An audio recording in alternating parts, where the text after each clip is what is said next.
Anne-Marie, Christophe Rigaud. Oui. Et le studio. Merci Marie, encore une fois. Bah oui, je vois bien Christophe, je suis là, il fait beau, profitons-en. Très bonne journée. Pas de sucre pour le café de Christophe, Marie. Oui, c'est Oui, vrai. oui, oui, ça énerve trop, hein. On va lui mettre du miel, ça adoucit. Et j'ai pas entendu Angélique, elle est déjà partie? Oui, elle est déjà partie. Bonne journée à toutes et à tous, et dans un instant, le bar de l'économie. Bye bye, à demain matin. Je me mets comme ça pour pouvoir orienter la caméra. À cause de la vitre. Attention, la cause d'aller. Ça me gêne. Bah ouais. Non, pas le reflet. Parce qu'ils sont loin, tous les deux, tu vois, je les ai touchés dans les larmes. Je les ai touchés. Tu m'étais là. Vous voulez que je m'approche aussi? Bien sûr. Il faut être bien prêt.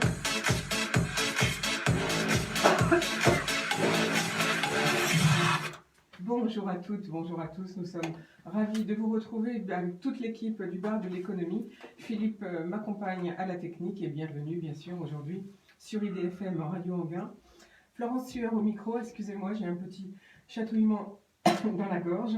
Ça arrive. Merci de votre fidélité en tout cas en vidéo live via Facebook ou alors sur la web radio idfm98.fr ou encore en FM 98.00.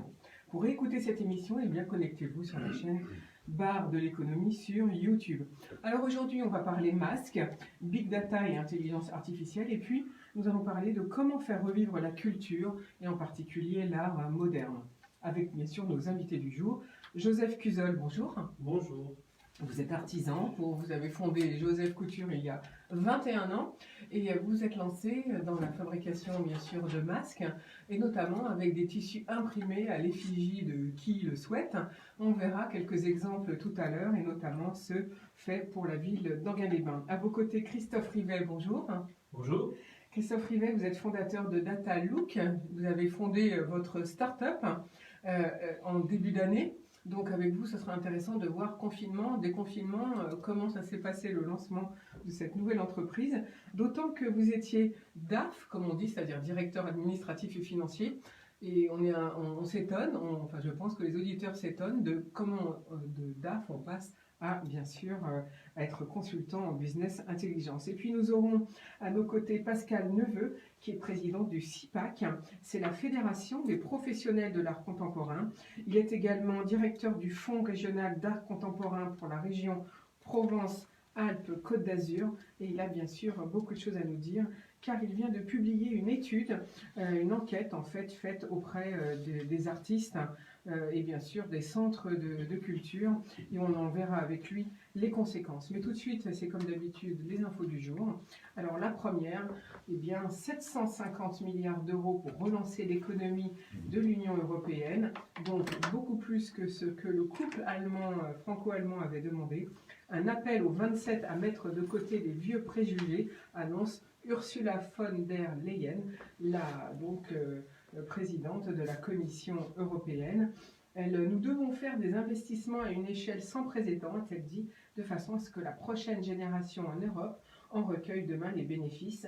La présidente a dévoilé un plan d'aide exceptionnel. Ce nouveau fonds vient s'adosser au projet du budget pluriannuel européen d'environ 1100 milliards d'euros pour la période 2021-2027, réaménagée par la Commission qui s'attend à une récession historique environ entre 7 et 8% pour 2020, mais qui espère bien sûr un rebond pour 2021.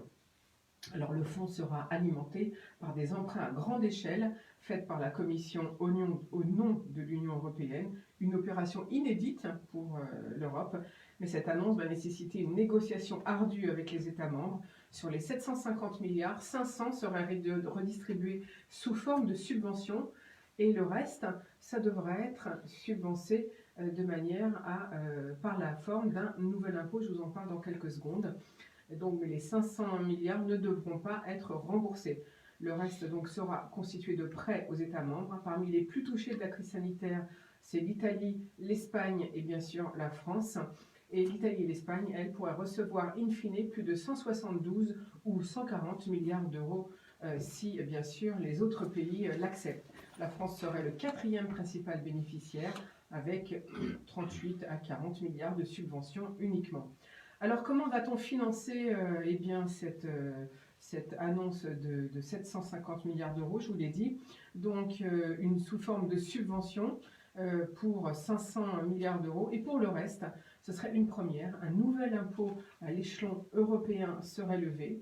Alors donc Ursula von der Leyen annonce que ça pourrait être la vente de quotas sur le marché du carbone européen, ou alors une taxe sur les produits manufacturés par des entreprises polluantes à l'étranger, ou alors encore une taxe sur le plastique non recyclé, voire un impôt sur les entreprises numériques. Pour bénéficier des soutiens financiers, les États devront établir des plans nationaux décrivant leurs besoins et les réformes prévues qui devront être validées bien sûr par la Commission européenne et par les autres pays. S'il est accepté, cette proposition sera le plus gros plan de relance jamais lancé par l'Union européenne. Mais maintenant, il faut obtenir l'unanimité des États membres, requise donc sur le budget pour que ce plan de relance puisse entrer en vigueur au 1er janvier 2021. Les plus rigoristes comme les Pays-Bas, l'Autriche, le Danemark et la Suède, parce qu'ils gèrent bien leurs économies, défendent un soutien accru par des prêts uniquement. Alors la France espère un accord des États membres cet été. À noter d'ailleurs que c'est l'Allemagne qui prendra la présidence tournante de l'Union européenne à partir de juillet, mais d'après nos informations, cet accord pourrait intervenir simplement à l'automne, tellement les discussions vont être rudes. Alors Christophe Rivet, qu'en pensez-vous? Écoutez, c'est un plan extrêmement ambitieux. Ce qui est intéressant également, c'est qu'on observe là l'émergence probablement d'une fiscalité microéconomique européenne, ce qui serait une première, puisque la fiscalité aujourd'hui est située au niveau des États membres, principalement. Et là, pour la première fois, on va avoir une fiscalité ensemble, sans s'orienter vers une fiscalité vraiment, je dirais, transnationale, vraiment au niveau européen, pour financer ces efforts. Ce qui serait somme toute assez logique. Je rappelle qu'on a fondé l'euro en 2000, c'est une nouvelle monnaie. Le fondement d'une monnaie, c'est quand même la fiscalité. Or, on n'a pas de fiscalité européenne, on a à peine un budget européen. Et là, pour la première fois, grâce à cette pandémie, peut-être que l'Europe va se rendre compte qu'une fiscalité commune européenne est nécessaire pour asseoir l'économie de la zone euro. Et ça, c'est extrêmement intéressant. Merci beaucoup pour ce commentaire. Autre information du jour, après NAFNAF, c'est à l'enseigne Camaïeu, qui compte presque 3900 salariés en France, d'être placés en redressement judiciaire. Donc les unes après les autres, les chaînes françaises de prêt-à-porter tombent, puisque l'enseigne de chaussures et de vêtements La Halle, je vous l'avais dit la semaine dernière, a également annoncé la conversion de son entreprise en procédure de sauvegarde pour être s'est mise en redressement judiciaire. André avait été la première entreprise française victime du coronavirus. Elle a été mise en redressement judiciaire début avril après avoir dû fermer tous ses magasins et a presque perdu 4 millions d'euros en 15 jours.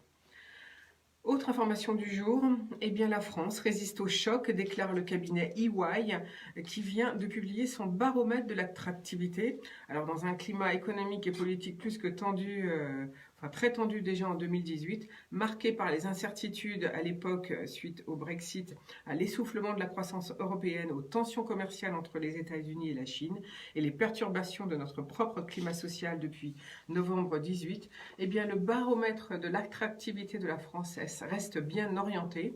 La France est toujours la première destination européenne pour la recherche et le développement, et puis aussi pour l'industrie, avec 144 projets en R&D, recherche et développement, et avec 339 projets dans des sites de production, dont 80% d'extension. La France reste donc en tête du palmarès de l'Europe. Alors les régions françaises qui gagnent des parts de marché, eh bien l'Île-de-France bien sûr, et qui devance la région Auvergne-Rhône-Alpes, et puis aussi les Hauts-de-France. Les secteurs de l'attractivité, secteurs historiques, comme équipements, chimie, agroalimentaire et électronique sont les plus dynamiques, et puis aussi celles des services et du numérique. L'optimisme à 3 ans des dirigeants internationaux diminue tout de même de 30% pour l'année 2019. L'image de la France en 2019 reste très appréciée, à 80%, malgré notre climat social, mais le marketing international de la France est jugé beaucoup moins efficace qu'en 2018. Les dirigeants internationaux appellent la France à maintenir le cap, c'est-à-dire ils attendent des réformes, ils veulent que la France poursuive la simplification de tout ce qui est système administratif français et fiscal, qu'on améliore la compétitivité et le climat social. Et puis, ils envisagent d'implanter ou d'étendre d'autres activités en France.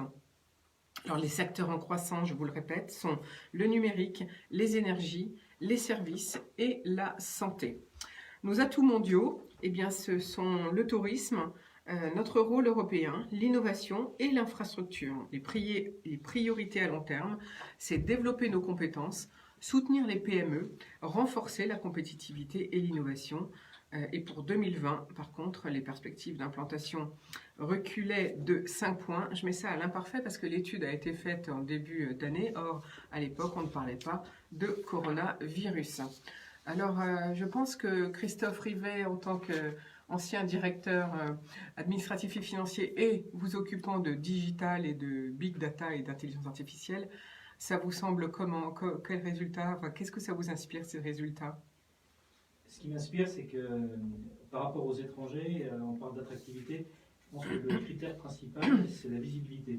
Et là, un gros effort a été fait par l'État français depuis quelques années sur la visibilité. Notamment, je vois 2 points principaux. D'abord, c'est la trajectoire de l'impôt sur les sociétés, qui est extrêmement visible lorsque une compagnie internationale doit comparer des sites d'implantation, puisque c'est directement l'impôt qui va être prélevé sur les bénéfices.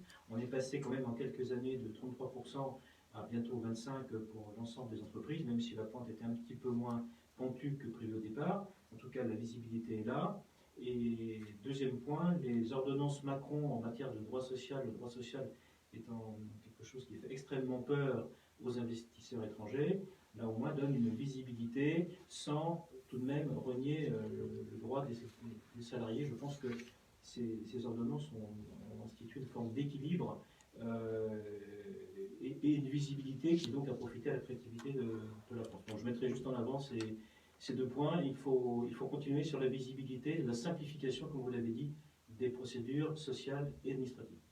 On voit aussi que l'impact social est fort, ce qui explique d'ailleurs pourquoi on a autant de PME et autant d'entreprises de moins de 50 salariés, parce que le social fait peur.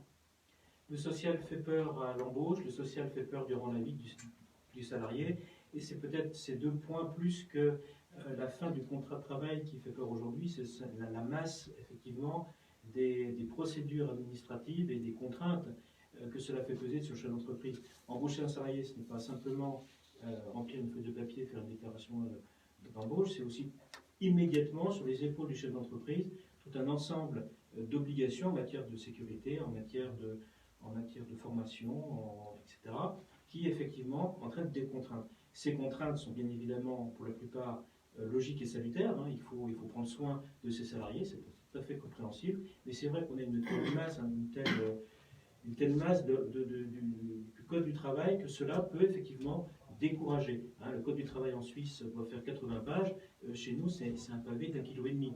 Voilà. Avec des lois qui s'enchaînent, des annexes, etc. Et c'est ce qui fait peur aujourd'hui aux chefs d'entreprise. Voilà. Moi, indépendamment de mon activité de big data, je conseille 2 entreprises dans le domaine de la RH. Et effectivement, ce qui fait peur, c'est l'ensemble des procédures. On peut prendre par exemple l'enchaînement. Si vous prenez juste le sujet de l'enchaînement des entretiens annuels, rien que ça, c'est un sujet en lui-même, puisque vous pouvez en dénombrer jusqu'à 3. L'entretien annuel, l'entretien obligatoire tous les 2 ans, l'entretien obligatoire tous les 6 ans, etc. Juste sur ce point-là, quelque chose qui devrait être un phénomène, une rencontre naturelle entre le salarié et le dirigeant, et le salarié et son employeur, va se transformer en une série d'obligations administratives qui peuvent paraître contraignantes et artificielles pour l'un et pour l'autre. Voilà. Là aussi, il y a certainement une simplification envisagée dans le Code du travail. Lorsqu'on crée une loi, peut-être qu'il serait bon d'imaginer de supprimer 2 autres qui s'avèrent obsolètes. Merci beaucoup pour ce témoignage, Christophe Rivet. Je pense que là, vous synthétisez la parole de beaucoup de chefs d'entreprise. 2 petits rendez-vous, si vous voulez bien. C'est pour aujourd'hui. C'est la CCI qui vous propose des webinars. Donc, c'est aujourd'hui de 10h à 10h45, puis ensuite le suivant de 12 h à 12h45 sur la création d'entreprise et le financement de l'entreprise, comment préparer sa demande de financement bancaire et le second, comment bien relancer son activité et évaluer la performance d'entreprise et son besoin financier. Pour y assister, bien sûr, comme d'habitude, il faut vous connecter sur la CCI, il faut vous inscrire tout d'abord dès ce matin. Donc je vous rappelle les horaires, 10 h à 10h45 et 12 h à 12h45. On va maintenant laisser la place à notre expert du jour. C'est le retour de notre expert gastronomie. On est bien content de le revoir. Bonjour Bruno Vigoureux. Alors quel magnifique plat nous proposez-vous aujourd'hui ? Bonjour Florence, bonjour à toutes et à tous. D'abord Florence, permettez-moi de vous dire à quel point je suis content de retrouver ce studio avec Philippe à la technique qui, comme je le connais, a dû prendre quelques grammes pendant le confinement. D'ailleurs, ça se voit un peu. Oui, je suis très content et aussi très chanceux car je me porte bien, comme tous ceux qui sont dans ce studio. Par les temps qui courent, ce n'est déjà pas si mal. Mais j'ai aussi la chance cette semaine d'avoir mes petits-enfants à la maison. D'ailleurs, je suis sûr que Alma et Victor écoutent leur papou sur Radio Anguin. Et quand on a passé 2 mois sans les voir, si ce n'est par WhatsApp, croyez-moi, pour tous les grands-parents, 2 mois, c'est long.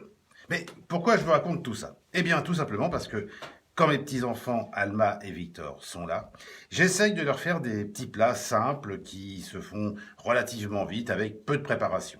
Alors là, je leur ai fait des pâtes au thon citronné. Et si vous voulez faire plaisir à vos enfants, n'hésitez pas, ils vont adorer. On va faire une recette pour 4 personnes. Pour cela, il vous faut 400 g de spaghettis, 250 g de thon au naturel ou à l'huile, comme vous voulez, un citron, 25 centilitres de crème liquide, 1 ou 2 gousses d'ail, une pincée d'origan, du sel, du poivre. Allez, on attaque. Pour commencer, vous pressez le citron. Ensuite, vous faites cuire les pâtes dans une casserole d'eau bouillante salée. Pendant ce temps-là, dans une poêle, vous faites revenir le thon égoutté dans le jus de citron jusqu'à ce que celui-ci l'ait bien absorbé. Puis, vous ajoutez l'ail préalablement épluché et coupé en petits morceaux, puis l'origan. Vous salez légèrement et vous poivrez.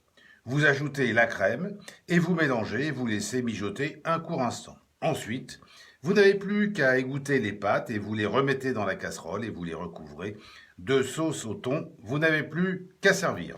Et croyez-moi, si vous voulez passer pour un super-héros auprès de vos petits, n'hésitez pas, faites cette recette. Bien sûr, vous pouvez y aller plus légèrement avec l'ail ou l'origan selon les goûts de vos enfants. Petite précision, la première fois que j'ai fait cette recette, c'était avec du thon au naturel. C'était bien. La deuxième fois, sans faire attention, je croyais avoir pris du thon naturel, mais j'ai pris une boîte de thon à l'huile et je m'en suis rendu compte seulement après l'ouverture. Et personnellement, je préfère comme ça. Alors, faites-vous plaisir ainsi qu'à vos petits. Foncez vite en cuisine pour réaliser cette recette. Bon appétit à tous et prenez soin de vous. Au revoir et à très vite.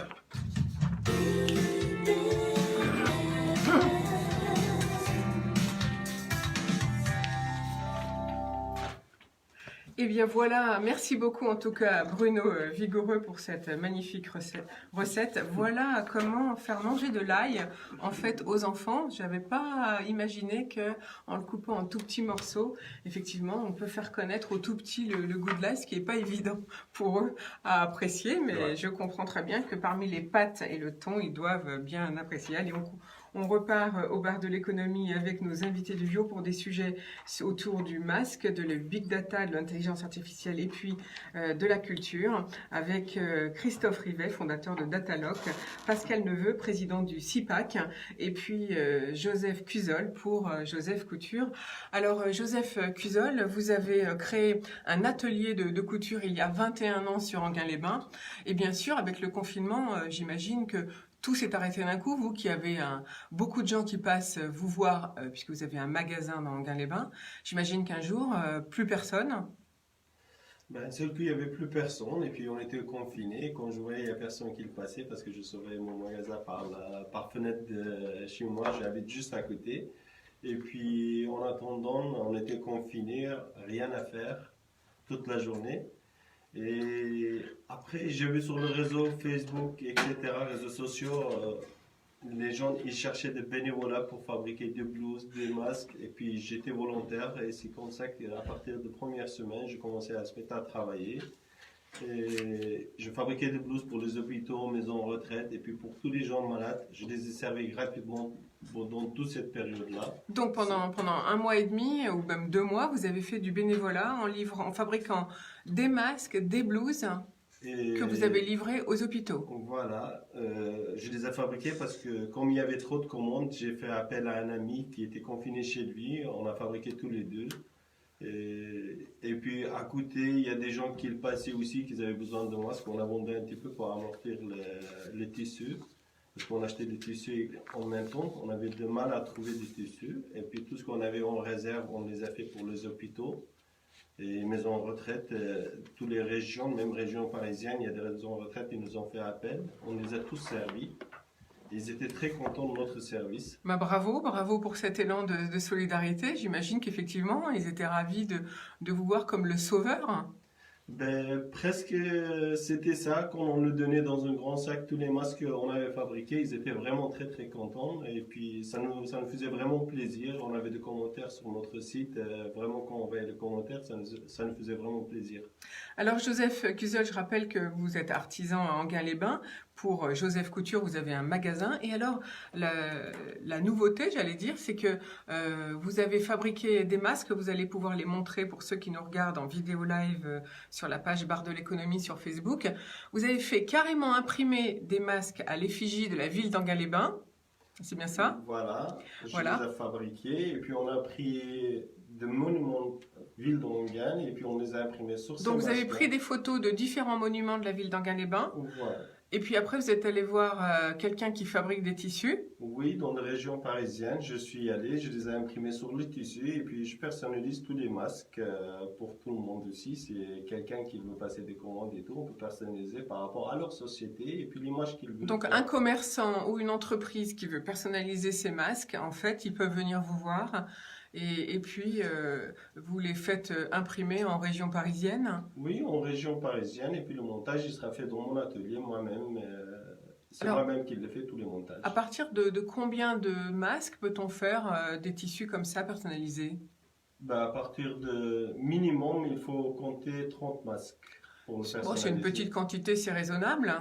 Donc finalement, une entreprise, ça peut être très facile à faire.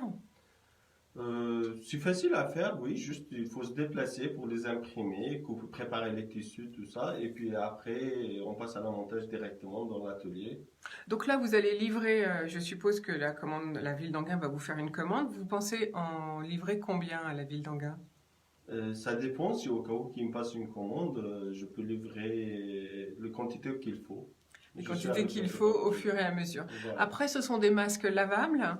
Ils sont lavables, on peut laver 30 à 40 fois et en respectant le norme AFNOR et puis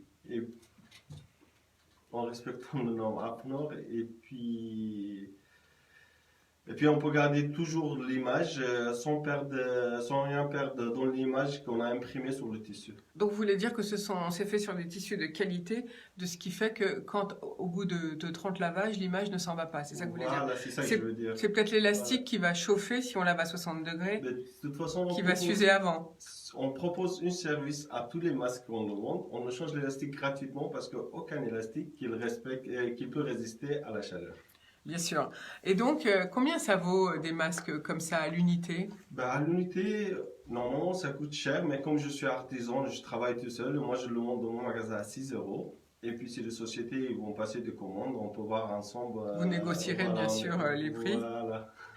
Donc 6 €, ça respecte le prix moyen de tous les artisans qui fabriquent des masques en fait. Voilà. Normalement, le masque qu'il fabrique l'artisan, il le vend entre 5 et 10 €. Mais moi, comme moi-même, je le fabrique, je demande pas trop je suis pas très gourmand, on va dire. Donc voilà comment le masque peut devenir, comme je le disais déjà il y a quelques jours, un article de mode. Finalement, on va pouvoir adapter le masque et le faire à l'effigie qu'on voudra. On pourra même mettre la photo de son amoureux si on veut ou de son amoureuse. Voilà. Voilà, on Donc, peut tout mettre. on peut tout mettre. Donc Voilà. il suffit finalement d'arriver avec ces photos et puis vous nous faites au minimum 30 à 50 masques, c'est ça, Voilà, c'est ça. Joseph Cusol? Voilà, c'est ça. On peut faire autant qu'on peut. Si on veut faire minimum 30 pièces, et puis après, si on veut plus, on peut le faire plus avec différentes photos aussi. Si on veut on veut personnaliser notre entreprise, on peut le personnaliser avec le logo d'entreprise. On peut faire très jolis masques, ils sont à la mode. Alors, est-ce que les clients, puisqu'on est déconfiné depuis le 11 mai, est-ce que les clients reviennent pour le travail classique de fabrication de vêtements ou d'ourlets ou de couture, de retouche? Les gens, ils ont commencé à venir. Plutôt maintenant, on travaille dans le retouche que dans le masque, parce que quand tout le monde, toutes les pharmacies, etc., ils ont reçu tout le masque. Maintenant, on travaille pas beaucoup dans le masque. On a repris l'activité normale. On continue la couture normalement. Alors, Joseph Couture, pour que les gens puissent vous contacter, quelle adresse, comment ils peuvent vous contacter, ou peut-être vous voulez donner l'adresse du magasin? Je suis situé au place 11 à la place Foch, et puis s'ils veulent, je peux donner mon numéro de téléphone. Ou sinon, peut-être que vous avez sur votre page Facebook, on peut peut-être J'ai- donner l'adresse de votre page Facebook. Voilà, j'ai mon page Facebook, c'est Cusol Joseph, il peut me trouver facilement, ou sinon il peut me contacter au 01 39 89 34 51. Et voilà, c'est dit. Donc, si vous voulez des masques personnalisés sur photo, eh bien, vous allez voir Joseph Couture, Place Foch, à Enghien-les-Bains, et il vous fabriquera autant de masques que vous le souhaitez pour harmoniser ou avec votre tenue, ou même pour en faire des cadeaux. On peut imaginer maintenant qu'on glisse des masques pour cet hiver, notamment, puisque là, on voit que le virus commence à diminuer. Mais comme on a toujours bien tous peur des virus, là, on a eu un bel exemple de confinement, donc on n'a pas envie que ça arrive à nouveau. S'il vous plaît, portez vos masques. Merci beaucoup, Joseph Cusol, d'être venu nous présenter ces très beaux masques, en tout cas là, ceux-là pour la ville d'Enghien-les-Bains.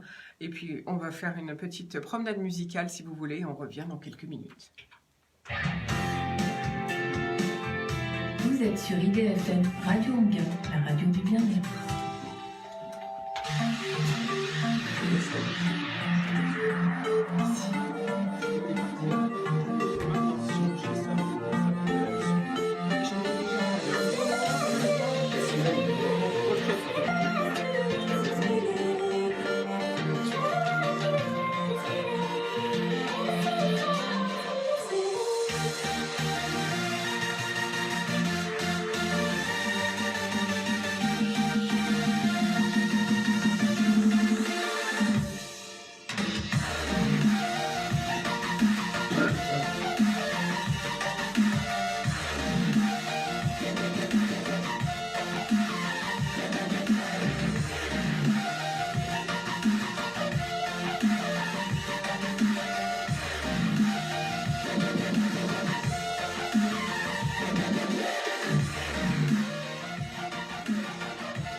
Quelle heure t'appelles la personne? C'est maintenant?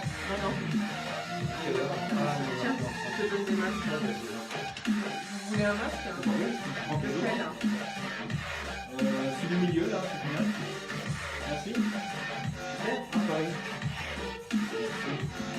Et ça, c'est pour... Allez, on repart. On y retourne.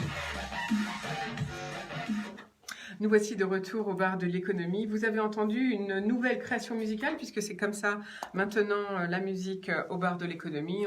On vous passe vos créations musicales.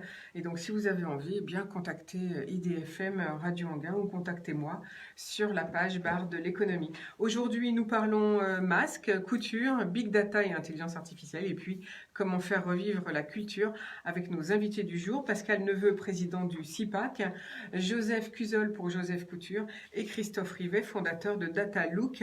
Alors Christophe Rivet, vous avez décidé de fonder votre start-up, comme on dit maintenant, en début d'année, juste avant le confinement. Ça s'appelle DataLook. Mais en même temps, bon, on peut dire, vous avez passé la cinquantaine, hein, et vous étiez bien installé dans un métier dans une entreprise en région parisienne, et vous étiez DAF, directeur administratif et financier. Comment est-ce que tout d'un coup, on se dit, allez hop, je crée mon entreprise? Bon, alors, tout d'abord, c'est début d'année 2019, pas début d'année 2020, donc elle a déjà Ah pardon, début d'année, oui. un peu plus d'un an Effectivement. d'existence.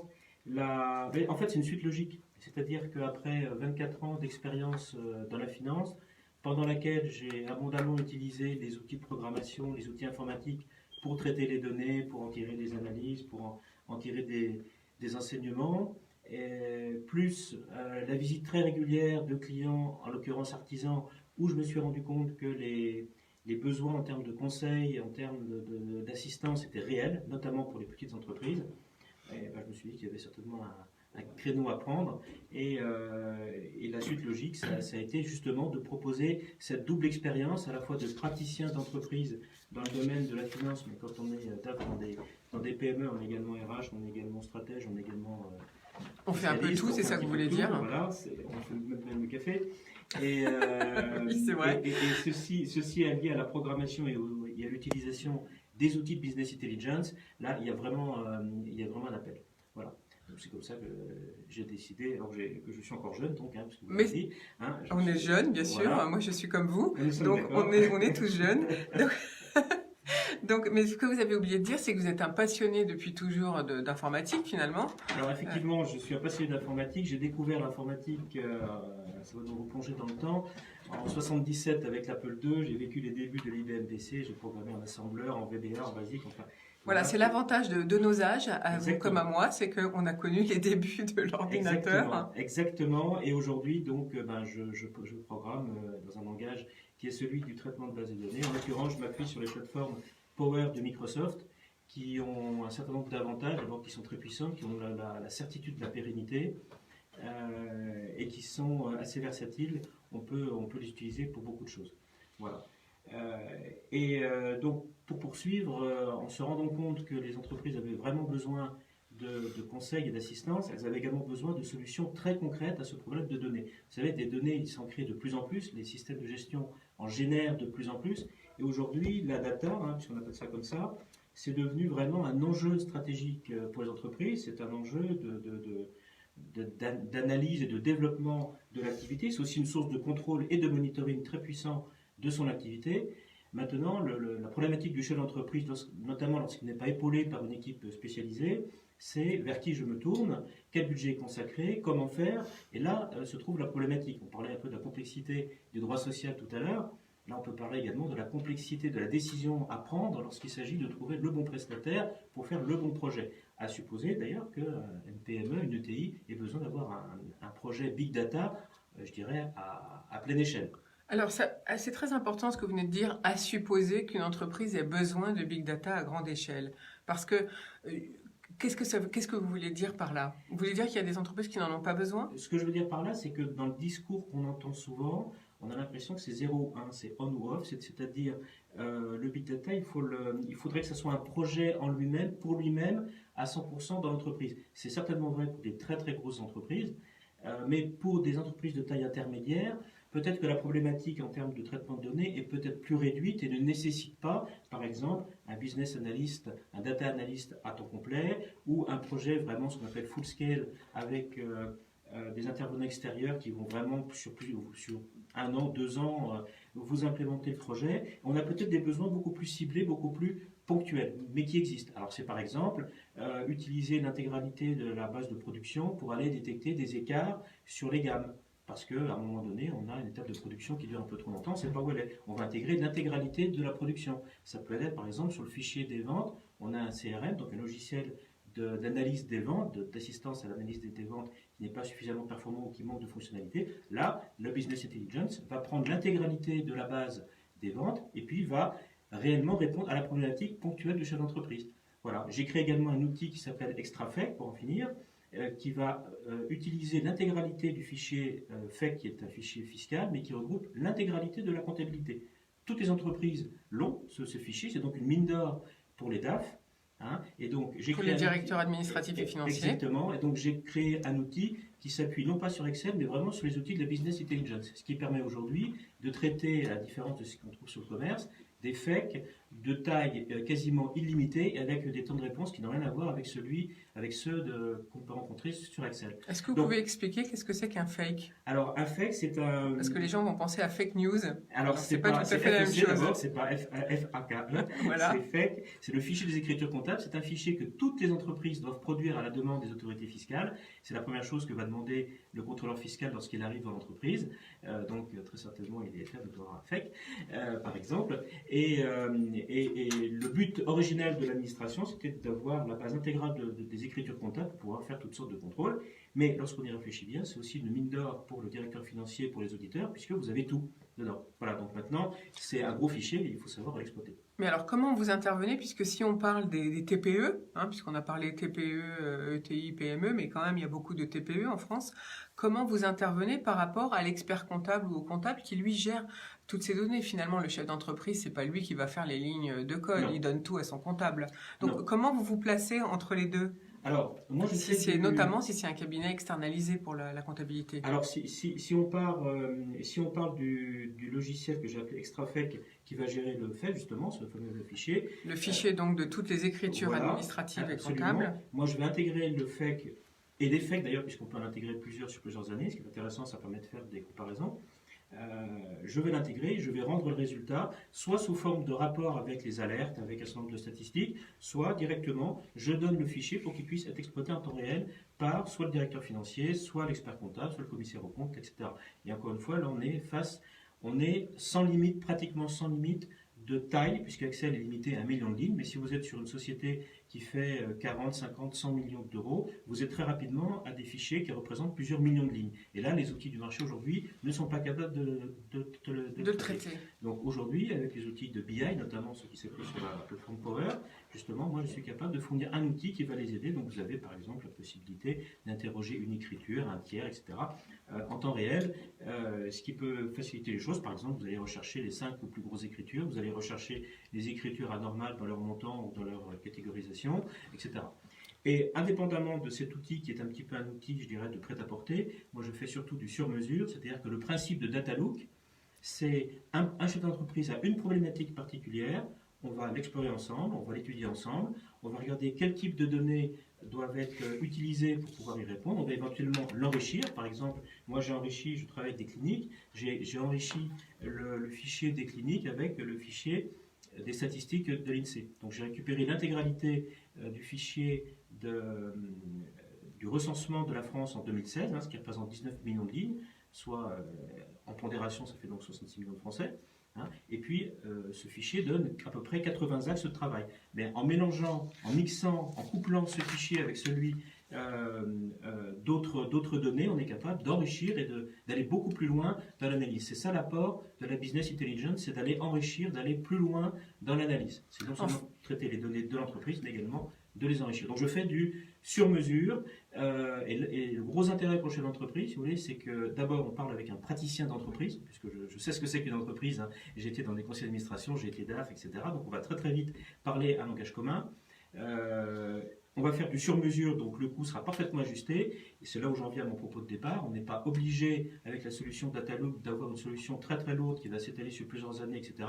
On fait du sur-mesure. Moi, aujourd'hui, j'ai un besoin, je ne sais pas ce qui se passe dans mes stocks, mais mon Excel est dépassé, mon comptable est dépassé. Comment est-ce que je fais pour aller détecter les écarts que je peux avoir en stock? Eh bien, c'est simple, et ça je l'ai déjà fait. On va prendre l'intégralité du fichier des entrées en stock, on va regarder les écarts qu'il peut y avoir, et je vous donne la réponse. Voilà, c'est vraiment du sur-mesure. Alors Christophe Rivet, je rappelle que vous êtes le fondateur de Datalook qui a été fondé par vous-même en 2019. Donc avec vous, on a compris que vous faisiez donc du sur-mesure et que vous aviez mis en place, vous avez créé 3 outils d'intelligence, j'allais dire artificielle, pour la production, pour les écritures comptables et financières, et puis l'autre pour le stock. Est-ce qu'il y a d'autres exemples? C'est-à-dire, est-ce que par exemple un artisan, je ne sais pas, moi je pense à un plombier, un électricien, puisque vous avez dit que tout le monde finalement, ça ne sert à rien de monter des usines à gaz, si je reprends le début de notre entretien, à la limite il y a des sociétés ou des artisans qui n'en ont pas besoin. À quel moment faut-il se poser la question de mettre en place ce type d'outil qui en fait n'en a pas besoin? Alors, en fait, tout va dépendre de la volumétrie, de la fréquence des besoins. Lorsque je parlais de sur-mesure, donc j'ai effectivement cité 2 dossiers sur lesquels j'ai pu intervenir en matière de stock, en matière de, etc. Mais le sur-mesure est vraiment important. J'ai un besoin de traitement de données, soit mon logiciel comptable est capable de le traiter, soit j'ai un responsable comptable qui, avec son Excel, est capable rapidement de le traiter. Dans ce cas-là, ce n'est pas la vocation de Datalook d'intervenir. Voilà. Moi, je commence à intervenir lorsque, en interne, on n'a pas les outils ou les compétences permettant de traiter des gros volumes de données. Voilà. C'est là mon domaine d'expertise, c'est là où je vais commencer à intervenir en faisant vraiment du sur-mesure. Je rencontre le chef d'entreprise, je comprends sa problématique, on regarde ensemble comment faire, quel est le type de réponse qu'il souhaite avoir, et après, je fais le travail et puis je délivre le résultat. Alors, il n'y a pas de limite, ni à la hausse, ni à la baisse. C'est à un moment donné, ça peut être un artisan, mais généralement, ça peut être c'est également des chefs d'entreprise de taille moyenne, ça peut être aussi des organismes.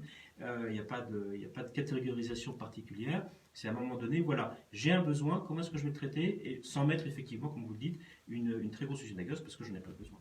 alors justement, vous, Christophe Rivet, je rappelle que vous êtes donc le fondateur de Datalook.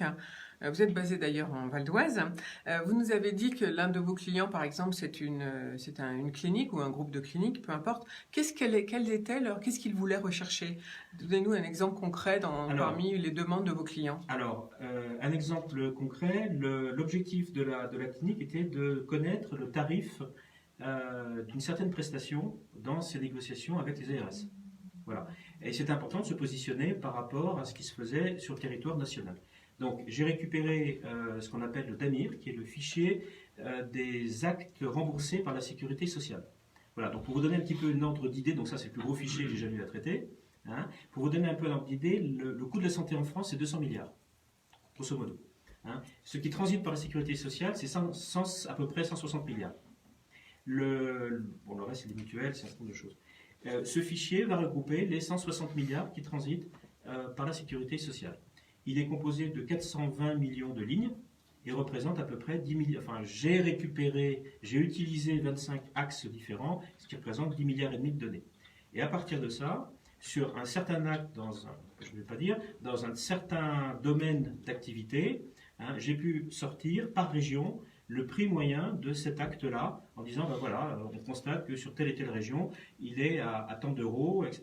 Donc, dans la négociation, en l'occurrence, une négociation avec les ARS, ben, finalement, c'est beaucoup plus simple puisque vous partez avec des données. D'ailleurs, cette mission en a entraîné d'autres, puisque j'ai pu aller un petit peu plus loin avec eux dans des fichiers un peu plus pointus.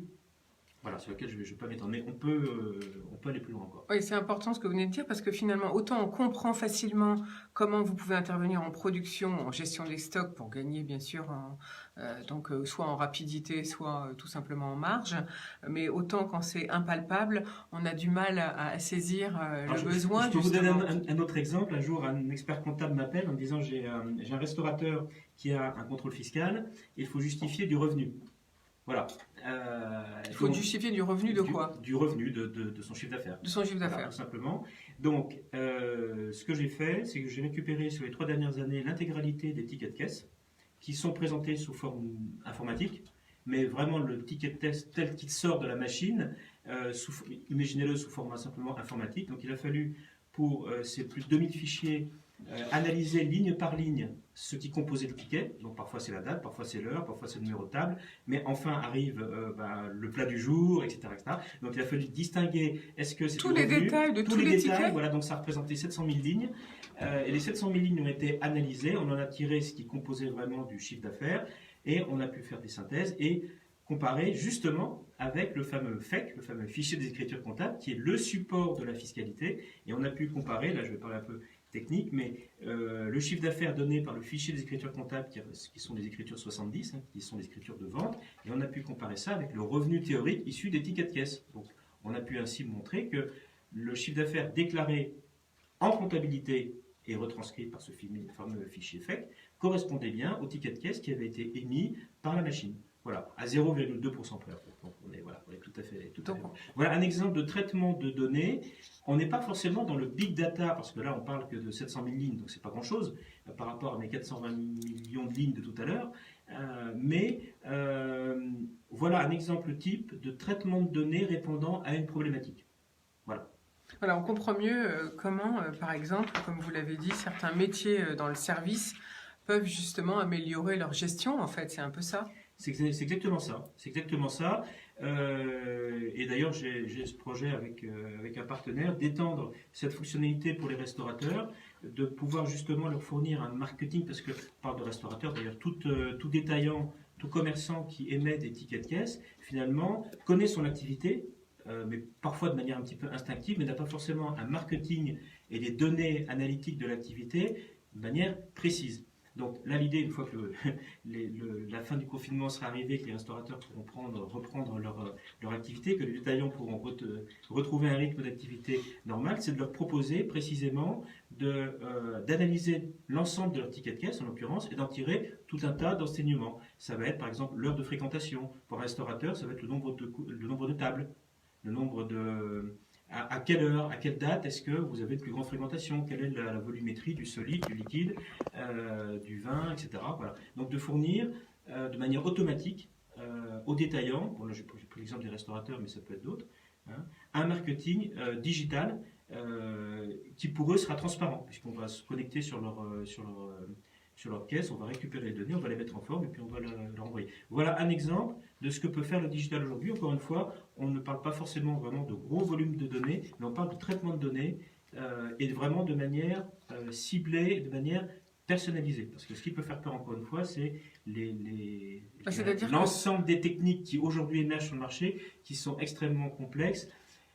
Et parfois on mélange un petit peu les supports, on mélange les outils, on va mélanger tout ça fait appel on va mélanger les langages, on va mélanger l'intelligence artificielle et la simple traitement de données, donc l'analytics, ce qu'on appelle l'analytics, par rapport à l'intelligence artificielle qui va chercher à extrapoler, à donner une tendance, à donner des prévisions, mais sur la base d'algorithmes qui ne sont pas maîtrisés par le programme. Voilà.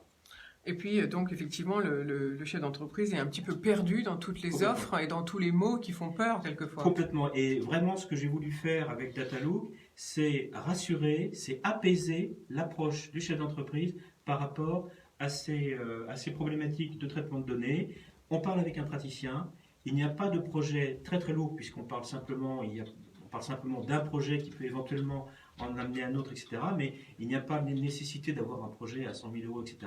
Voilà, j'ai une problématique, j'analyse la problématique, je vais calculer en prix de journée, enfin, voilà, ça va vous coûter tant, voilà.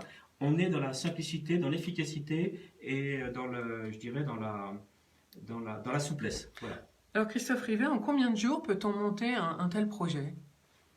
Écoutez, ça peut être rapide.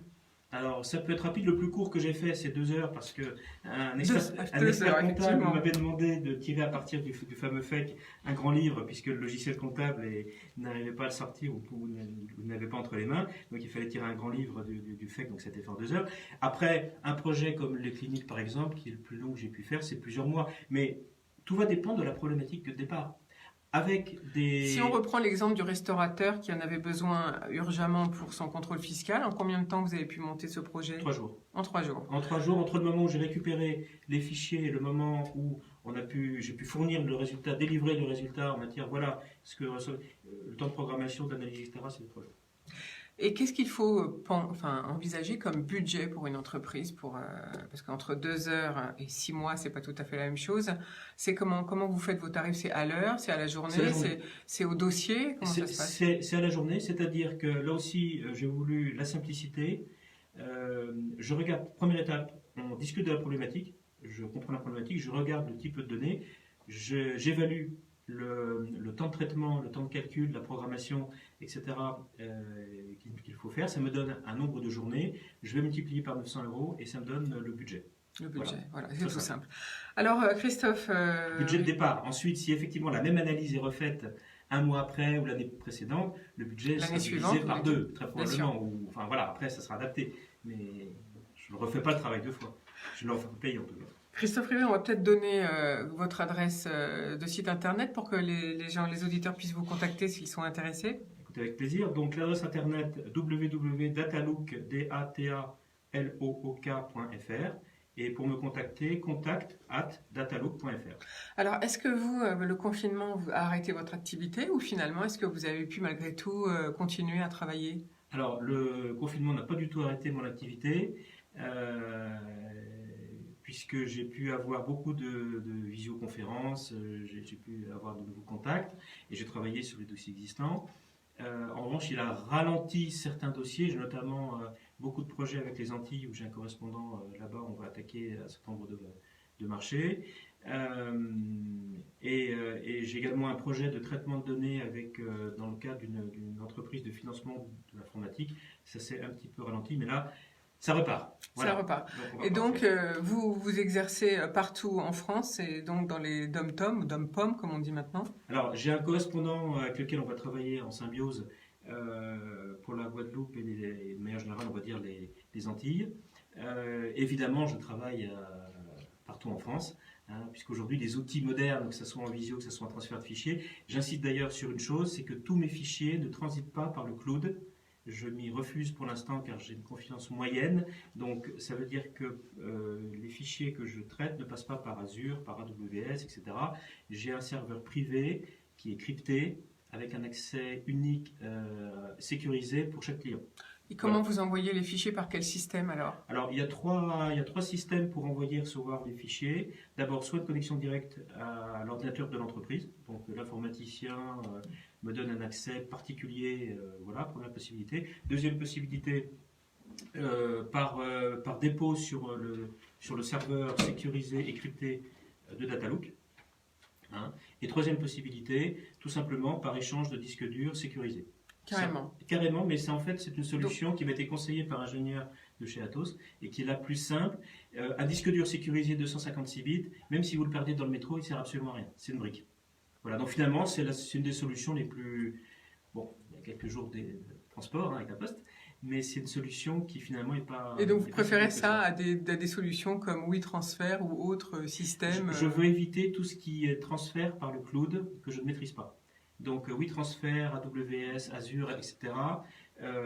Peut-être à l'avenir, mais pour l'instant, je veux garantir une sécurité totale et absolue sur les données qui me sont confiées par les clients. Donc c'est le très serveur important. est sécurisé, il est crypté, voilà. Je veux aucun problème à ce niveau-là.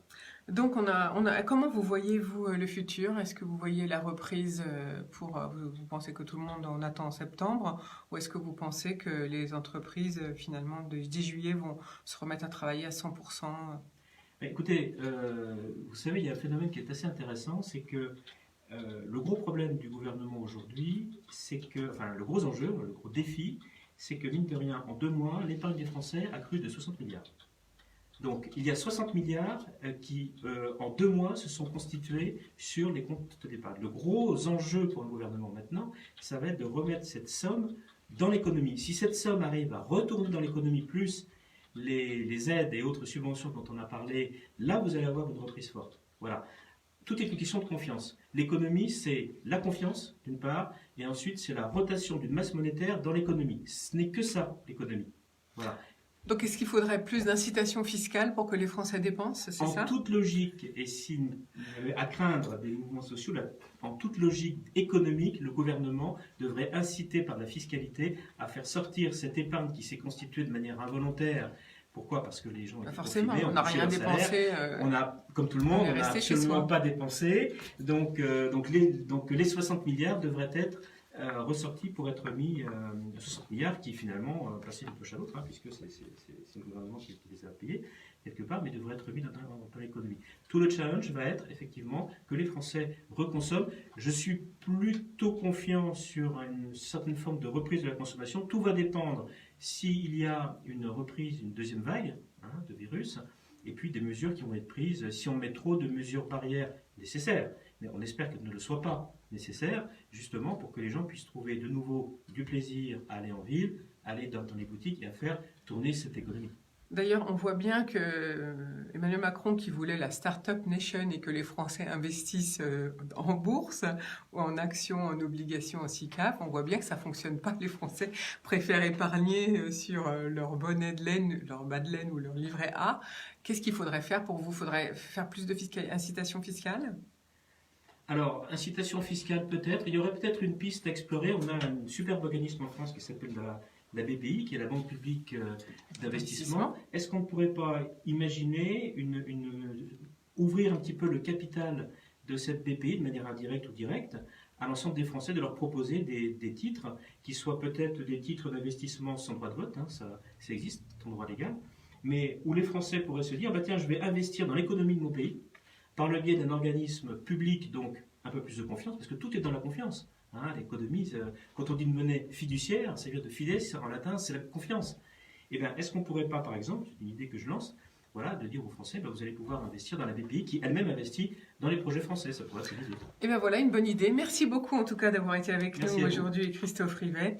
On poursuit avec une petite promenade musicale et on revient dans quelques minutes, bien sûr, au bar de l'économie, comme toujours.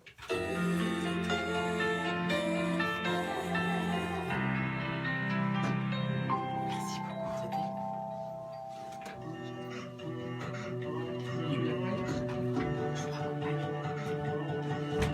Merci, au revoir.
Oui, bonjour monsieur, c'est IDFM à l'appareil pour l'interview. Je vous passe Bar de Florence. l'économie. Je vous la passe. Oui, allô? Allô? Bonjour, merci beaucoup d'être avec nous. Est-ce que vous êtes prêts pour l'interview? On est un petit peu en retard, désolé. À tout de suite.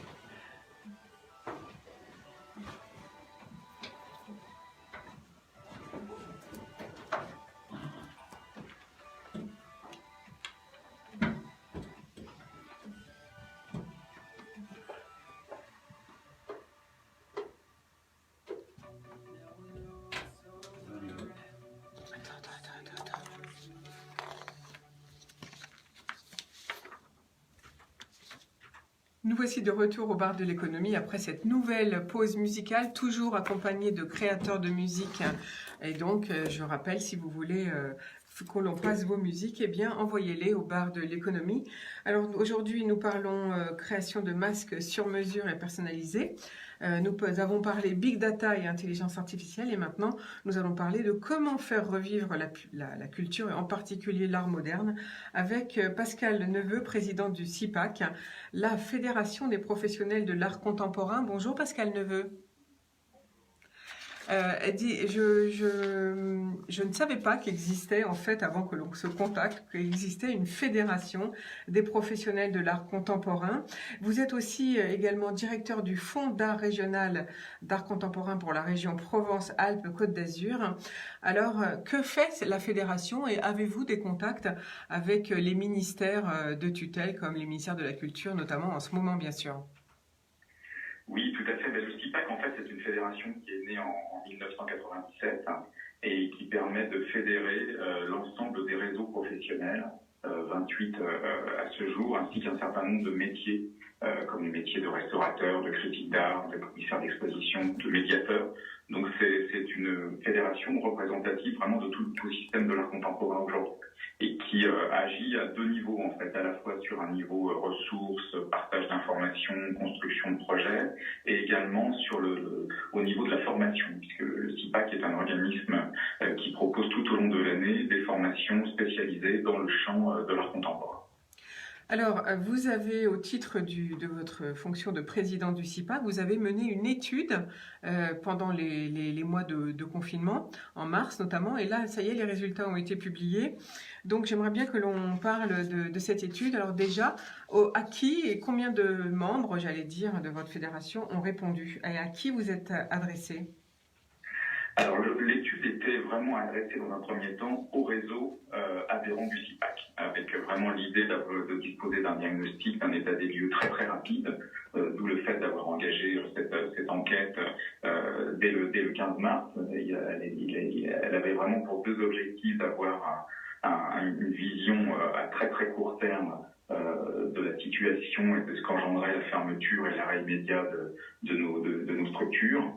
Et puis dans un second temps, bien évidemment, de pouvoir dégager un certain nombre de perspectives, de pouvoir appréhender de façon concrète les grands chantiers, les grandes problématiques qui touchent à la fois les structures, mais qui touchent aussi et principalement les artistes auteurs. Donc on a été très surpris, et pas forcément étonné, mais très surpris en tout cas par le nombre de réponses, non pas des adhérents, des réseaux adhérents du CIPAC, mais surtout parce que cette enquête a été reprise ensuite par des artistes qui nous ont permis, par leurs réponses, de disposer d'un état des lieux assez sans discussion possible, en fait, malheureusement, et qui traduisait un état des lieux assez critique, d'une très très grande précarité et d'une très très grande fragilité, à la fois en termes de revenus et en termes de perspectives de projet, puisque cette enquête a été menée du 15 mars au 15 avril, les résultats ont été communiqués le 22, donc on avait vraiment un état des lieux qui nous démontrait à cette période-là de l'année des pertes de revenus sèches pour les artistes auteurs, car il n'y a pas de statut d'artiste aujourd'hui réel, il n'y a pas d'intermittence pour les artistes plasticiens. Donc la fermeture de nos structures traduisait évidemment immédiatement une perte sèche de revenus. C'était vraiment le premier élément d'analyse importante qui ressortait de cette enquête, avec vraiment trois niveaux d'aide d'urgence en direction des artistes auteurs également. Une première d'un point de vue plus social, qui était simplement la question immédiate de la survie, du paiement des loyers, pas simplement du report, mais de leur suspension possible. Un autre type d'aide qui a été très vite évoqué, c'est celle de l'acquisition, puisque les artistes ont énormément d'œuvres dans leurs ateliers et que ça pouvait être une hypothèse de travail intéressante. Et puis une troisième aide qui était une aide à la production, mais dans une perspective de projet. Parce que la fermeture de nos structures a engendré aussi une absence totale de perspectives de travail. Et de projets d'exposition, de résidence, de production nouvelle. Et les artistes ont évidemment besoin de se projeter dans un contexte de travail qui n'est pas simplement de travailler dans l'atelier de façon isolée, mais d'être en lien direct évidemment et avec une visibilité de leurs travaux assurée sur le long terme. Alors Pascal Neveu, donc je rappelle que vous êtes président du CIPAC et que vous me venez de publier cette étude auprès du secteur de la culture et notamment des artistes. Donc bien sûr la culture, ça a été un arrêt complet, brutal, et puis plus de possibilités pour les artistes de s'exprimer. Donc quelles conséquences ça a eu? Donc vous l'avez dit sur les revenus, forcément un arrêt complet, j'imagine, de leurs revenus. Est-ce que comme les lieux se sont arrêtés, comment font-ils, comment voient-ils les perspectives d'avenir? Les perspectives d'avenir, elles sont effectivement à deux niveaux. Il y a deux niveaux d'urgence. Effectivement, l'aspect de relance, de rebond sur lequel on s'inscrit aujourd'hui, qui est de pouvoir relancer nos différentes structures, engager de nouveaux projets, et non pas les supprimer, mais plutôt dans le meilleur des cas les reporter, mais les maintenir. Et ça, donc, c'est un travail de programmation, de travailler à nouveau les programmations établies. C'est aussi tout ce qu'on a pu voir durant cette période, c'est-à-dire la création, la production de contenus numériques relatifs aux différentes ressources que l'on peut avoir en termes de médiation, de pédagogie, de collection, de production, de textes critiques. Donc ça c'est évidemment un tournant très fort, puisque c'est quelque chose qui va demeurer dans le temps. Et évidemment, l'autre urgence, c'est de préparer les mois prochains et les années prochaines, car on sait très bien que cette crise a généré une accélération des travaux qu'on devait engager, de transition, à la fois de transition écologique, mais aussi de transition méthodologique, pour qu'on soit dans une dynamique nouvelle en termes de construction de nos projets sur l'ensemble du territoire. On a la chance d'avoir en France, dans l'ensemble de nos régions, énormément de structures depuis les premières lois de décentralisation. Donc le territoire est très très bien structuré.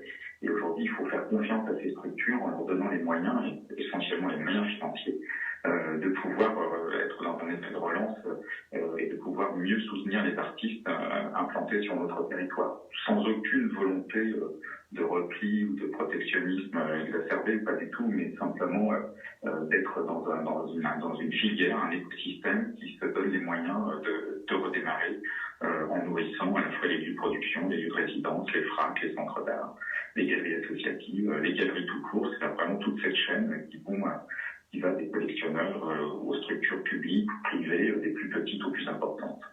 Alors j'imagine que cette étude et ces résultats, vous les avez communiqués au ministère de la Culture, qui est votre ministère référent. Quelle est la situation des artistes auteurs, des indépendants et comment font-ils par exemple pour ceux qui sont en résidence de production? Alors, on est évidemment en lien permanent avec le ministère de la Culture, avec la direction générale à la création artistique. On a beaucoup de réunions, beaucoup d'échanges, et c'est ce qui rend la situation d'autant plus paradoxale, voire parfois schizophrénique, c'est qu'on est effectivement en permanence sur des chantiers communs, sur des comptes rendus, sur des échanges. La situation, elle est connue, elle préexistait à cette crise, et cette crise n'a fait que l'exacerber et l'amplifier. Donc on est sur des sujets qui nous occupent depuis de très très nombreuses années, mais on a surtout le sentiment aujourd'hui que la question des artistes plasticiens et des arts visuels n'est pas du tout appréhendée à la bonne échelle. Et que toutes les mesures de soutien qui ont été prises sont de bonnes mesures, mais qui sont mal paramétrées, sous-dotées, et qu'il ne faut pas aujourd'hui simplement être dans une dynamique de mesures nouvelles, mais tout simplement, encore une fois, de faire confiance aux structures qui animent nos territoires et qui font vivre et soutenir la création artistique durant toute l'année. Donc les arts plastiques, c'est un festival permanent. On n'est pas dans une dimension événementielle, on est sur un travail de longue durée, un travail de fond, très peu visible. Et cette invisibilité, évidemment, on la paye très cher aujourd'hui, car il y a beaucoup de méconnaissance de ce milieu. Et on est effectivement sur des effets de relance qui ne pourront pas simplement s'opérer sur la mobilisation militante, passionnée des institutions et des artistes, mais aussi avec un signal fort national, avec des crédits, des moyens financiers supplémentaires et vraiment à la hauteur du chantier qui nous occupe aujourd'hui. On ne peut pas se satisfaire de demi-mesures financières. Elles ne sont absolument pas du tout à la hauteur et pas du tout en mesure de produire un quelconque effet de relance aujourd'hui. En fait. Mais alors justement, on se pose la question, comment vivent tous ces artistes? Ils vivent dans une précarité permanente. Précarité permanente, rythmée au gré de projets plus ou moins modestes, qui peuvent être des projets d'éducation artistique et culturelle, où là on est sur des formes de rémunération qui sont de l'échelle de quelques centaines d'euros, à des projets plus importants, d'expositions personnelles, d'expositions thématiques, de résidence ou de production, où là on se situe à l'échelle de quelques milliers d'euros. Donc on est de toute façon dans une économie très très modeste, qui n'a strictement rien à voir avec un quelconque niveau de rémunération. Il n'y a aucune assurance de rémunération régulière. Et donc un artiste rebondit et vit au rythme des projets qu'il va pouvoir, dans le meilleur des cas, conduire les uns après les autres. Donc c'est une précarité qui est à la fois une précarité financière et une précarité de projet, puisque le parcours d'un artiste aujourd'hui est rythmé de périodes de travail, de périodes silencieuses et de périodes de visibilité qui sont évidemment pas du tout maîtrisées et qui se construisent au fur et à mesure du parcours d'un artiste. Donc on est vraiment dans une fragilité et en même temps une forme d'agilité, d'adaptabilité, puisque les artistes n'ont pas d'autre choix en fait aujourd'hui, si ce n'est pour ceux qui sont les plus reconnus et les mieux représentés, que ce soit par des galeries ou des acquisitions, peuvent bénéficier, mais de temps en temps, ça ne permet pas de vivre non plus sur une année complète d'une acquisition ou par une structure privée, publique ou par des collectionneurs. Donc c'est une instabilité absolument permanente. Alors justement, vous avez peut-être entendu, comme moi, que le gouvernement a proposé que les artistes frappent à la porte des écoles ou des écoles ou d'autres lieux pour aller proposer leur création. Est-ce que c'est une démarche qu'ils pourraient faire? Non, mais je crois que là, c'est une démarche tout à fait incompréhensible, en fait. Et c'est ce qui révèle justement ce hiatus et cette incompréhension qui existe aujourd'hui entre le gouvernement et les acteurs culturels et les artistes, et qu'un artiste n'est pas un animateur. Les artistes sont déjà impliqués dans énormément de projets d'éducation artistique et culturelle. C'est le propre d'ailleurs et les missions des structures comme les FRAC et les centres d'art d'assumer ce travail de médiation et de sensibilisation et qui est mené par des artistes.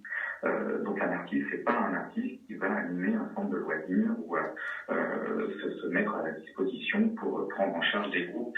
Un artiste, c'est quelqu'un qui a un vrai rôle dans la société, c'est quelqu'un qui est engagé, c'est quelqu'un qui, par son travail, peut faire passer un certain nombre de messages. Donc là, je crois que c'est vraiment la fausse bonne idée et surtout, elle révèle une incompréhension, une méconnaissance totale de ce qu'est la condition d'être artiste aujourd'hui et ce que représente cet engagement personnel très fort qui passe par cette instabilité, précarité, vulnérabilité, mais qui est aussi un travail de créateur avec en toute liberté. On n'est pas du tout sur un artiste comme étant potentiellement quelqu'un qui va se mettre au service d'un quelconque travail d'animation. Je crois qu'il faut vraiment arrêter avec cette idée qui n'est pas du tout ni logique, ni compréhensible et parfois même très offensante par rapport aux artistes. Alors l'autre idée qui a été émise par le gouvernement, c'est que les artistes aillent carrément taper aussi aux collectivités publiques pour proposer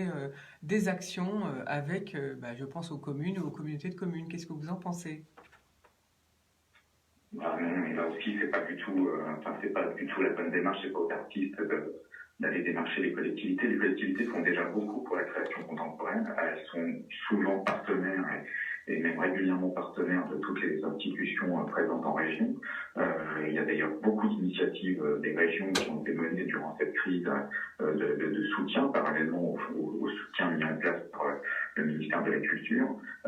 Et les artistes n'ont pas ce rôle à jouer. C'est aux institutions, aux structures qui existent aujourd'hui d'être dans cet effet dans cette dynamique de relance et de proposer aux collectivités, aux communes, de nouveaux projets permettant de mobiliser, d'impliquer les artistes aujourd'hui. Je crois qu'il ne faut pas confondre encore une fois ce qu'est être artiste aujourd'hui et la responsabilité des structures et des institutions qui aujourd'hui de toute façon en France sont sur vraiment un modèle d'exception culturelle française.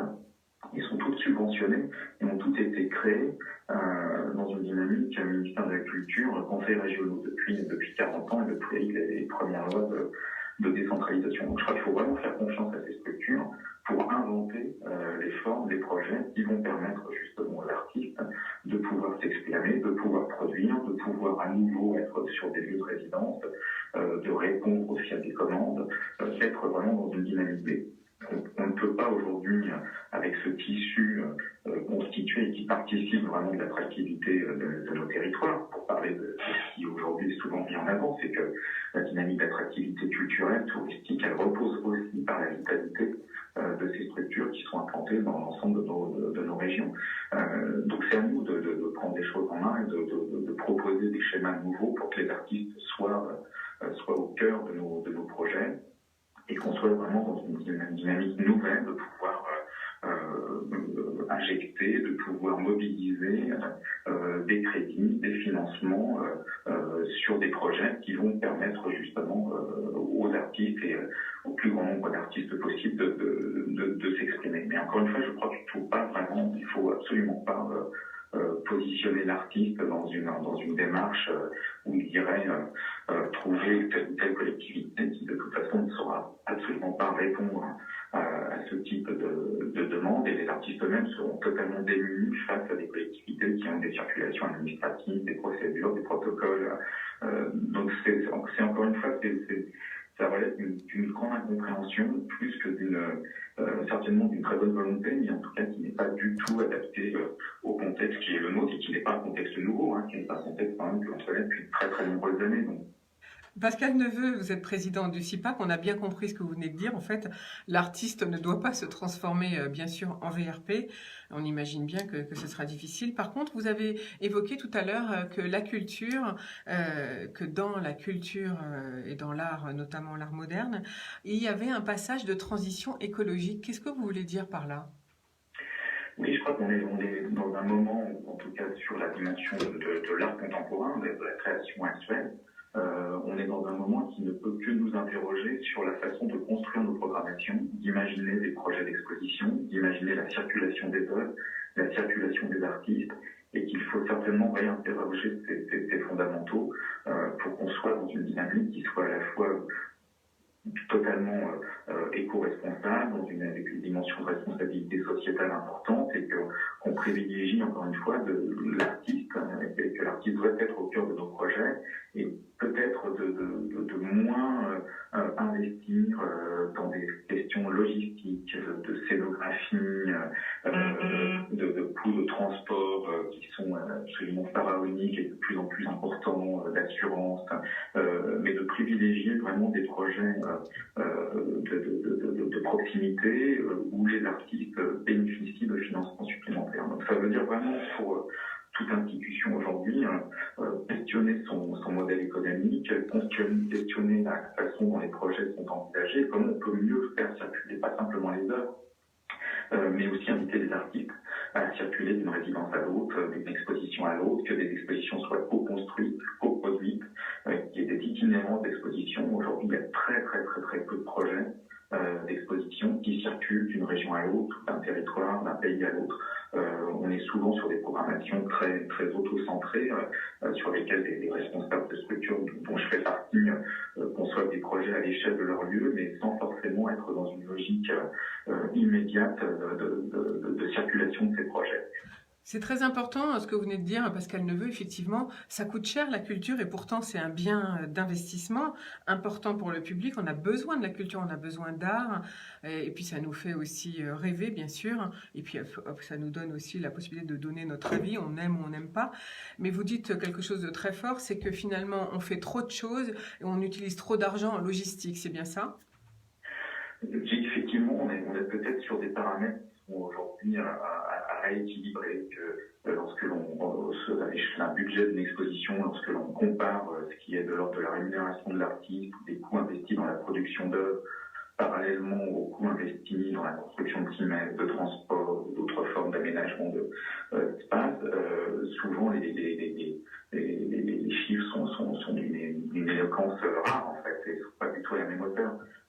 Donc c'est aussi cette dimension vertueuse qui doit s'assumer aussi dans ce moment de transition écologique, de ressourcerie, de recyclerie, d'être vraiment dans un partage de compétences, de savoir-faire, mais de moyens aussi, et pas simplement à l'échelle du secteur des arts visuels et de l'art contemporain, mais vraiment dans une dimension transversale, avec aussi bien les scènes nationales, les théâtres, les scènes actuelles, le cinéma, de pouvoir à un moment donné partager nos outils de production, car on est dans des modes assez cloisonnés aujourd'hui, alors que la ressource évidemment est de plus en plus la ressource financière est de plus en plus rare et se paupérise. Et là, on a vraiment un rôle à jouer pour restructurer notre façon de penser. Mais Pascal Neveu, je rappelle que vous êtes président du CIPAC, la Fédération des professionnels de l'art contemporain. Est-ce que vous croyez que les institutions, c'est-à-dire que ce soit les collectivités et même les artistes, accepteraient de faire d'une multi-exposition, parce qu'on sait très bien que chacun veut tirer la couverture à soi et avoir une exposition unique, notamment quand on a un grand nom, par exemple. Non, je ne crois pas. Je crois qu'aujourd'hui, ce sont déjà des pratiques qui sont en place. Je le fais régulièrement. Il n'y a pas un projet au Frappant à Côte d'Azur, ce ne soit pas un projet construit en partenariat et dans une logique de circulation, que ce soit en France ou à l'étranger. Donc c'est simplement... là aussi, une question méthodologique d'anticipation, ce type de projet, de partenariat, de recherche de partenaires et de recherche de financement de producteurs, il s'opère sur plusieurs années en amont d'une exposition. Et c'est pour l'artiste ou les artistes qui en bénéficient très important, car c'est une façon de mieux valoriser leur travail, de croiser des publics différents, car les publics, quand on est à Marseille, c'est pas le même public que lorsqu'on est à Rennes, et une actualité à Marseille, même avec un artiste très connu, n'a strictement zéro visibilité lorsque l'on est à Amiens ou à Dunkerque ou à Strasbourg. Mais par contre, que ce même artiste puisse circuler d'un FRAC, d'un centre d'art, d'un musée, d'une galerie, qu'un même projet soit réactivé de façon différente dans chacun de ces lieux et que l'artiste soit vraiment au cœur de ce projet, pour tout artiste, c'est un schéma qui serait un schéma de soutien tout à fait important. Et on l'a démontré à travers un projet il y a quelques années autour de Pascal Pinault qui vit le travail à Nice, et on s'est associé pour la première fois, qui n'avait jamais existé, entre la Fondation MAG, l'espace de l'art concret à Montsartou, et le FRAC à Marseille, donc en étant toujours au sein de la même région.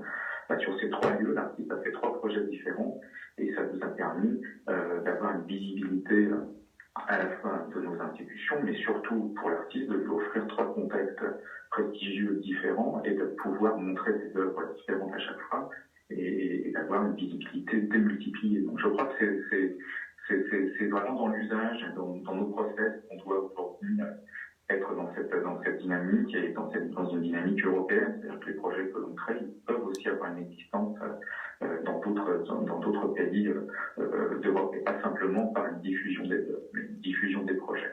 Merci beaucoup pour cette bonne idée, Pascal Neveu, effectivement, de diffuser des projets et pas seulement des œuvres, comme vous l'avez dit, et puis de partager des expositions entre plusieurs régions, même non lointaines. Alors, j'ai la chance de vous avoir aujourd'hui en direct au Bar de l'Économie.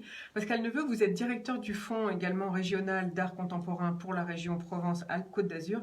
Expliquez-nous la mission d'un fonds régional d'art contemporain. La mission d'un FRAC aujourd'hui, elle est vraiment multiple. Elle est à la fois de constituer une collection d'art contemporain en région et à l'échelle internationale, c'est-à-dire d'avoir cette ouverture internationale à travers ces collections. Donc depuis maintenant 40 ans, ces collections existent et elles ont une valeur d'usage, puisque l'autre mission, c'est évidemment de les diffuser. Donc, ce sont des collections nomades qui vont à la rencontre de tous les publics, que ce soit du public en milieu scolaire, des publics dits empêchés, hôpitaux, services pénitentiaires, mais aussi dans les médiathèques, les entreprises. Donc c'est un travail de proximité avec une autre mission concomitante, qui est une mission de sensibilisation à l'art contemporain et de favoriser surtout un regard critique, de rendre curieux l'art contemporain et non pas chercher à séduire ou à convaincre que l'art contemporain est formidable, mais que tout à chacun puisse forger en fait un regard sur la base d'éléments critiques qui ne soient pas simplement des éléments critiques du moment, mais qu'on ait vraiment une réflexion plus affinée. Donc c'est vraiment le rôle des FRAC aujourd'hui d'une façon générale, et puis un rôle qui s'est évidemment affirmé dans le temps, c'est un rôle d'accompagnement, un rôle ressource auprès des artistes pour les accompagner, les encadrer, leur permettre de bénéficier d'un soutien actif dans la production, sur des moments de résidence, sur des moments de réflexion, de construction d'exposition. Donc on est vraiment sur des missions à la fois complémentaires, polyvalentes, mais qui tiennent compte aussi de l'évolution de notre société, l'évolution de nos structures aujourd'hui. Pascal Neveu, il nous reste 3 minutes d'antenne, donc j'avais envie de vous poser la question justement, est-ce que si je suis maire ou président d'une communauté de communes et que je vous appelle pour un projet artistique, vous, le FRAC donc de la région Provence-Alpes-Côte d'Azur, vous pouvez répondre à ma demande si je suis par exemple dans le nord de la France? Alors, généralement, on fait appel au FRAC qui se situe sur son territoire régional, mais en tout cas, c'est effectivement notre mission aujourd'hui, c'est d'être à l'écoute et d'être dans un rôle d'expertise, de conseil auprès des collectivités, des communes, des intercommunalités, d'associations, aussi de toute personne, de toute structure, de toute collectivité qui à un moment donné se pose la question de la présence de l'art contemporain et de l'artiste sur son territoire. Et donc on est là, c'est vraiment sur une mission qui s'est affirmée ces dernières années, c'est d'accompagner sur ce territoire de l'art contemporain qui souvent effraie, voire génère son lot de critiques habituelles, d'être là pour conseiller, encadrer et permettre aussi à des projets de se mettre en place aussi bien en milieu rural que dans des grandes villes et de répondre vraiment à des situations très spécifiques. Et ça, c'est la forme évidemment qui est la forme de soutien qu'un FRAC aujourd'hui joue aux côtés des collectivités, c'est d'apporter ses compétences, son savoir-faire et d'être dans cette dynamique d'accompagnement. Donc finalement, on peut faire appel à vous, puisque vous avez émis l'idée tout à l'heure justement de mutualiser quelque part les artistes pour les faire connaître d'une région à l'autre. C'est bien ça, Pascal Neveu ? On peut faire appel évidemment au FRAC, on l'a fait nous à travers un projet démarche qu'on va rouvrir d'ailleurs à partir du 17 juin au FRAC et qui a fédéré pendant 18 mois un très très grand nombre de partenaires sur l'ensemble du territoire de Provence à Côte d'Azur et qui était une façon aussi là de répondre d'apporter des réponses à des contextes très très particuliers. C'est pas de mutualiser les articles, notre objet c'est de faire en sorte que les artistes puissent trouver une palette de partenaires différents, de lieux partenaires, l'artiste ayant sa liberté pour répondre à chaque fois dans chaque contexte avec un projet spécifique. Mais ce qui fait la force et la vitalité de ces structures, c'est justement cette capacité d'échange, de dialogue et d'être dans une compréhension mutuelle de ce que peut apporter un FRAC aujourd'hui à une commune, à une agglomération, une métropole, et en même temps ce qu'une métropole peut attendre d'un projet d'art contemporain en termes de création, d'accompagnement des publics, de médiation, de sensibilisation et de formation à ce qu'est la création contemporaine aujourd'hui. Merci beaucoup Pascal Neveu d'avoir été avec nous aujourd'hui en direct au Bar de l'Économie. Je rappelle que vous êtes président du CIPAC, la Fédération des professionnels de l'art contemporain, et que vous êtes également le directeur du FRAC, du Fonds régional d'art contemporain en région Provence-Alpes-Côte d'Azur. On a hâte que les lieux de culture se réouvrent parce qu'on en a besoin. Et vive les artistes, il faut les aider. Donc en tout cas, je vous souhaite une très belle journée aujourd'hui. Notre émission s'achève et bien sûr, je vous retrouve dès demain. Bonne journée, je vous embrasse. Ciao, ciao, portez-vous bien. Tu veux le reprendre?